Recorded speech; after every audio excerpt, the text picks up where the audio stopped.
Manipurda February 18 President Rule Thamkraba matungda March Amada Leibak asigi security gi phibam yengsinnaba meeting ama ahanba oina phamkhre.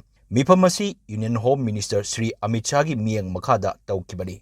Mifam asigi tholopa wafam singi manungda tha kunithoi rom Kanglup anina chathok chasin yadana leramba mafam singda jingnaba akiba poktana chathok chasin tawhannaba matam thakiba asini. March Nipandadi Manipurgi mafam singda Kanglup kudimak chathok chasin ngamhanaba security gi thawrang lokhanaba Union Home Minister na phongdokki. Tha kunithoi asida Kanglup khaina chathok chasinda akiba poknaba natraga changthok changthil yahandana leiramba phibam asida misam miyam datanatana lebak ngakpagi kanglonda phawba akaiba piramba asina Manipura shanti lakpada achoba kurog thangduna leirambani. Asigumba phibam asidagi Kanglup khaidana chathok chachin yahalakba haibasina miyangi awaba polum hantan batanatana shanti purangnaba pambai amasu oigadoribani. Maikei asomda meeting aduna lauragliba Warep asimak yamnamak singthaningai oi. Adubu Warep asigi matangda thabak oina pangthopa ngamgadoribra haina chingnabasu miyangi marakta leitabadi natte. Aduga nakal amaromdana asumna chathok chachin tawrakpada asibu yaningdaba phongdokpa loop amagi khonjel su tari. Loop aduna chathok chachin tawnaba haibasi makoina taliba dabi phanglaba matungda tawgodabani. Aduna waroisil ama lakriba phawba asiguma khongthang asi chagotloi haina phongdokli. Loop asigi khonjel asina Kanglup amagi khonjel oibi yabra haibigi wahang ama chongthorakli. Chathok chachin yadaba phibam haibasida Manipur leiriba state highway amadi national highway singsu yauribani. Aduna highway sing asida chatpada athingba thamba natraga akiba ponba haibasi rajniti gi oiba pandam ama phangnaba nation amabu ransom da thambani haina lawbasu yai.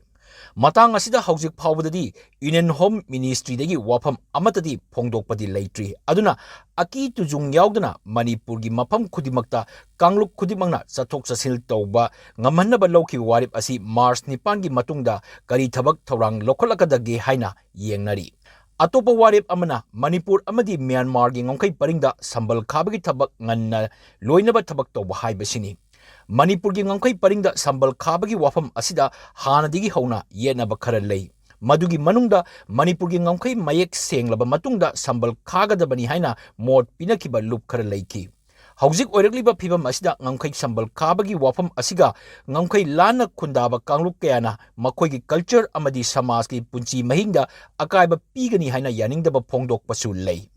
Adugisu mathakta ngomkai paringda sambal khaba asiga sagonaba mafam amadi ngomkai lana ain yadaba mongda khun honglakpa amadi niyong kaina khunda silakpa haibasini. Akonbagi asi yenglaga ngomkai khaba haibasi tangai phadi aduga ngomkai lana khundariba Kanglup singi culture amadi samaj ki punchi maying adugi wafam asisu yengdaba yadaba wafamsu oiri.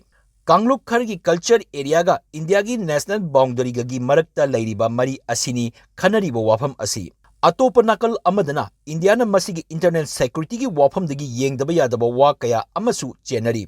Adugisu matakta kilometer chahum marfudra nipan sangba Manipur Myanmar ngangkhaida supnatagi kilometer mapan rom tamak sambal khabata ngairi bani. Tawgadabana yamnamak heli bani. Aduna ngangkai paring sambal khabagi thabak asiga samnariba wa kudimak chapchana yengsilaba matungda sambal khabagi wafam asi loisinba changi. Khan Nongpok Asia gi drug puthokpa amadi Arun bamongda drug sing thadokpa asi haujiki khwaidigi hena luba samasya ama oiribani. Golden Triangle da drug puthoklamba aduna nongchur omda haibadi India romda sandorakpa asigi khwaidigi chauna chaitheng phangliba asi Manipurni.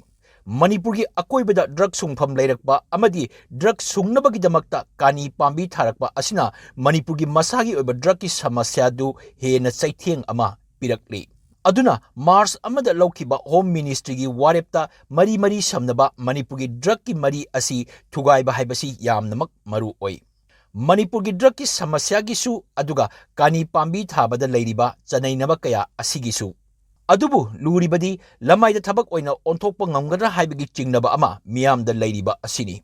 Drug ki matangda Manipurda tongan-tonganba maruoiba miyoi kya senakibagi paw tanakre. Aduna miyamgi wakhalda drug ki wafam asigi aroiba panthung ama lakpadi pami adubu yowba ngamdana tokhigadra haibagi chingnabasu phawi. Manaba manadaba mot kaya laydunasu Chingnaba marakta asa amadi uriba Home Ministry gi Warep sing asina Manipura santi laknabagi lambel ama chatpa hore haiduna lawnari. Aduna Warep sing asi taraina lawba yadaba Warep sing ni.